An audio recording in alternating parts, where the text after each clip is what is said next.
Est-ce que toi aussi tu vis des montagnes russes? Un coup ça va super bien, un coup ça va pas. Et donc tu as dans ta tête, tu t'es dit, ah, là je suis dans une phase montante, ouïe, profitons-en parce que ça va redescendre. Alors cette vidéo, elle est pour toi.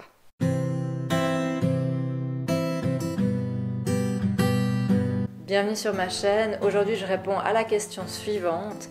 Quand on a des moments de grande joie où tout va bien, est-ce que ça doit forcément redescendre?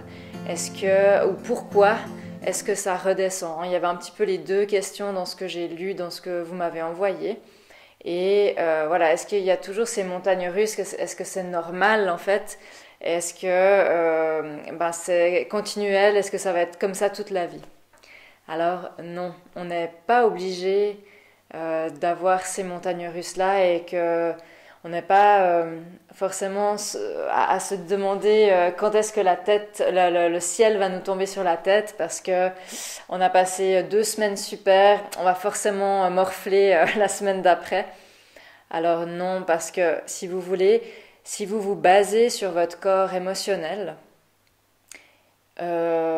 en positif ou en négatif, hein, c'est-à-dire que vous pouvez vivre des immenses moments de joie, mais qui provient pas de votre corps de lumière, mais bien de votre corps astral, votre corps émotionnel. Si vous pouvez tout à fait vivre ces grands moments de joie, et parce qu'il y a quelque chose qui vous dérange, il y a un événement pas cool qui se passe, vivre tout l'inverse.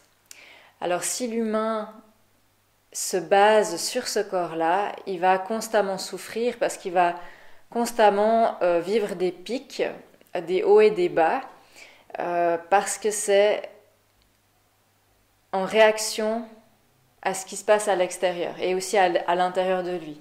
Donc si je donne du pouvoir à ce qui est à l'extérieur et que mon corps émotionnel est instable, parce que c'est un corps qui a beaucoup d'énergie, c'est un corps qui peut être vraiment comme un muscle hyper costaud. Et si ce corps-là, il est déséquilibré, il est instable, alors vous allez être soumis à cet extérieur et avoir des réactions face à cet extérieur. Donc quelqu'un qui me sourit, qui me tend mon billet de train, que je viens de payer, ah ben hop, je suis hyper contente, c'est super chouette, les gens sont super gentils. Et après, la seconde, le jour d'après, il y a quelqu'un qui me bouscule, qui limite me crache dessus, et hop, ça redescend, je me dis, ah mais vraiment, les êtres humains, ce monde part en cacahuète, etc. Et puis on va être tout le temps comme ça. Je reçois une bonne nouvelle, je reçois la facture des impôts, je reçois, etc., etc.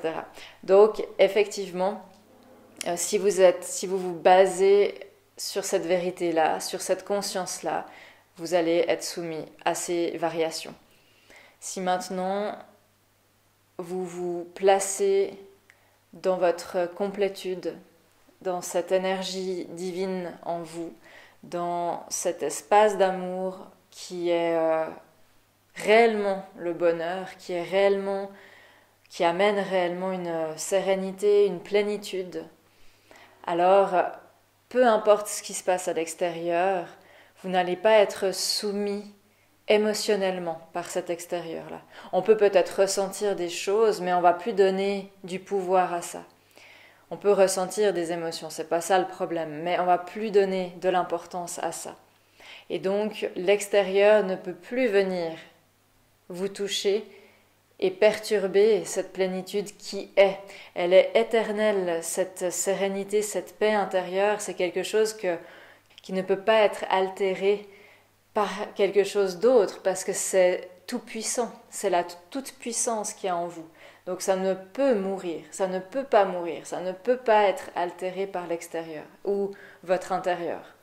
C'est pourquoi c'est important de nourrir chaque jour cet état d'être, cet état de présence, cette paix à l'intérieur de vous, pour pouvoir vivre ce qu'il y a à vivre sur Terre, mais sans donner du pouvoir à ce qui est déséquilibré, à ce qui peut être potentiellement déséquilibré, parce que ça fait partie de l'astral, parce que ça fait partie de, de l'humain, j'ai envie de dire, et pas dans ce véritable soi, ce divin en vous, cette divinité en vous.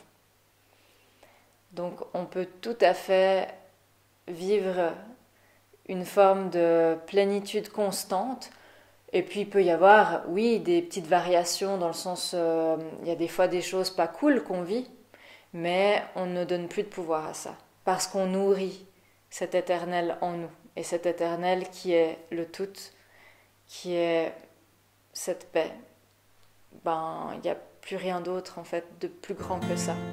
Et donc vous vous prenez plus la tête avec des illusions et des événements qui pourraient perturber cette plénitude-là. Je vous remercie pour votre écoute et je vous dis à tout bientôt pour une prochaine vidéo.